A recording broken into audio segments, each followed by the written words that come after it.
జై మున్నూరు కాపు. ఈరోజు పుట్టపురతలో జరుగుతున్న వినాశీనంగా తక్కువ చేసి చూపిస్తున్న ప్రభుత్వాన్ని త్వరలో మేము గట్టదించేదాకా పోరాడతాం. బీసీలలో అత్యసంఖ్యలో అత్యబలంతో ఉన్నాము. రాకముందే మమ్మల్ని నిరుత్సాహపరుస్తూ వెనుకకు తీసుకెళ్లాలన్న ఉద్దేశంతో రేవంత్ రెడ్డి ప్రభుత్వం మా కులాన్ని తక్కువ చేసి చూపించినందుకు తీవ్రంగా ఖండిస్తున్నాము. మా పెద్దలు ఇప్పుడు అందరు కలిసి నిన్న మీటింగ్ పెట్టుకోవడం జరిగింది. త్వరలోనే మేము గ్రామంలో మండలాల్లో డిస్ట్రిక్ట్ తగలబెట్టు మేము ఒక 10 లక్షల మందితోని సింహగర్జన చేయాలి మున్నూరు కాపులని మేము నిర్ణయించుకోవడం జరిగింది. ఈ రోజు ఇంత సంఘటితం ఉన్న మా మున్నూరు కాపులను 4వ ప్లేస్ నుంచి గత ప్రభుత్వం 18 శాతం చూపించింది. 18 లక్షల మంది చూస్తే 2014లో ప్రజలు పెరుగుతున్నారా తగ్గుతున్నారా? ఈ రోజు 13 శాతం చూపించినందుకు దాని మీకు అర్థమవుతుంది. ఇది మీడియా మిత్రులందరూ గమనించాల్సింది ఏంటంటే బలంగా ఉన్న మున్నూరు కాపులను ఎదుర్కోవడానికి సిగ్గుపడి ఇలా తలదించుకోలేక ఎన్నికలను ఎదుర్కొని వస్తున్నారు. తీవ్రంగా ఖండిస్తున్నది మహిళా అధ్యక్షులు పట్టి పద్మను. మున్నూరు కాపు స్టేట్ అధ్యక్షులు మహిళా విభాగానికి సంబంధించిన ఏ విషయంలో గ్రామం తిరిగి మండలంలో తిరిగి సంఘటితం చేసి ఈ రోజు మేమందరినీ తీసుకొచ్చి ఈ రోజు మా హక్కులను జరిగిన అన్యాయాన్ని ముందుకు తీసుకెళ్తాం. ఎందుకని ఈ ప్రభుత్వానికి మా మున్నూరు కాపు ప్రజలంతా వచ్చారు? ఎందుకని ఇంత తీవ్రంగా మన రాష్ట్రంలో చేస్తున్నారు? బాగు మెంటాలిటీ, బాగు ఎంత గట్టి కొడితే అంత తిరిగి వస్తుంది. మున్నూరు కాపు మెంటాలిటీ అంటే దగ్గర నుంచి అప్పున చేసుకుంటాం, రైతు బిడ్డలం, అన్నమైన పెడతాం. మన మనిషిని మనము తీవ్రంగా ఖండిస్తున్నాము. ఈ రోజు దీని లక్ష్యమే ఎంతో తీసుకొని ఈ సర్వేని వాళ్ళే చేసేదని సర్వేని మేము చేసుకుంటాం. మేము 50 లక్షల పైసలుకున్నాము. హైదరాబాద్ గొడ్డలోనే 18-20 లక్షల మంది ఉంటాం. ఏకదాటిగా ఒకే కులం మున్నూరు కాపు. మేము అన్ని కులాలను కట్టుకొని కాదు, సింగిల్ ఆర్టిస్ట్ కులంగా మున్నూరు కాపులు మన సిటీలో హైదరాబాద్ లోనే 15-18-20 లక్షల మంది ఉంటాం.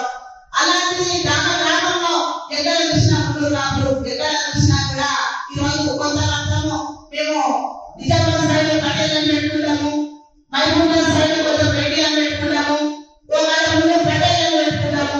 ఇవన్నీ కులాన్ని దాన్ని వేగం చేయకుండా విడదీసి నిజంగా నేనే సాక్షి ఈ రోజు పాయింట్ ఎక్కడ జరిగిందండి? ఉత్తమంలో ఏ ఎక్కడ ఉత్సవం చేసిండు?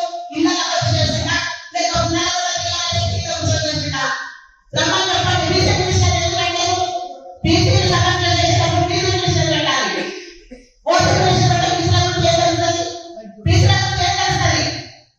ఈ రోజు మేము తీవ్రంగా ఖండిస్తున్నాం. చాలా సంవత్సరాలు మాట్లాడాలంటే ఇక్కడ నేను ముఖ్యంగా అర్థమైంది ఏంటంటే 2018లో కరోనా వచ్చి పోయింది. ఏదో కాపాడుకున్నాం మందు మాకు టాబ్లెట్ వేసుకొని కషాయం తాగి. కానీ రేవంత్ రెడ్డి కరోనా వచ్చి 2024లో మా మున్నూరు కాపులను సగమని చెప్పేసి మీరు మమ్మల్ని చంపేసినట్టులేదండి. ఎందుకుంటే ఓటేస్తారా అంటే మేము ఓటేస్తాం ఓట్లేదు కాబట్టి ఇప్పుడు రమ్మని చెప్పండి. గ్రామానికి రమ్మని చెప్పండి. మా మున్నూరు కాపు జిల్లా అధ్యక్షులు, గ్రామాధ్యక్షులు, మండల అధ్యక్షులు ఆ రోజు కూర్చోమని చెప్పండి. ఒక్క గ్రామంలో 200 మంది ఉంటారు, ఒక్క మండలంలో 1000 మంది ఉంటారు. ఈ రోజు మున్నూరు కాపులు అంటే అంత చిన్న సుపైగా గత ప్రభుత్వం 18 లక్షలు ఇస్తుంది, ఈ ప్రభుత్వం 10 లక్షలు ఇస్తుంది.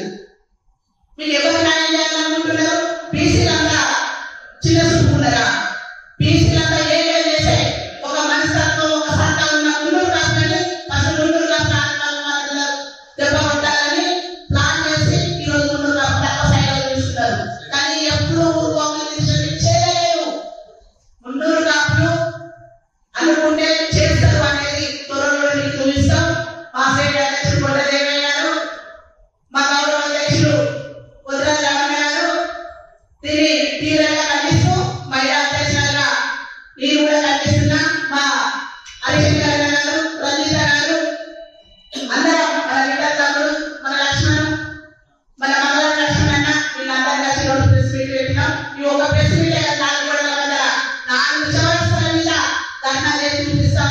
ఎమ్మెల్యేలు పత్రం ఇస్తాం. గత ప్రభుత్వంలో 10 మంది ఎమ్మెల్యేలు ఉంటే దీన్ని అందిస్తాం. ఒక నిమిషం ఎమ్మెల్యే చేస్తే భయమా ఒళ్ళుగా తగనా ఎందుకు ముందుకు రాసినట్టే మీ ఒళ్ళుకు తగిన మమ్మల్ని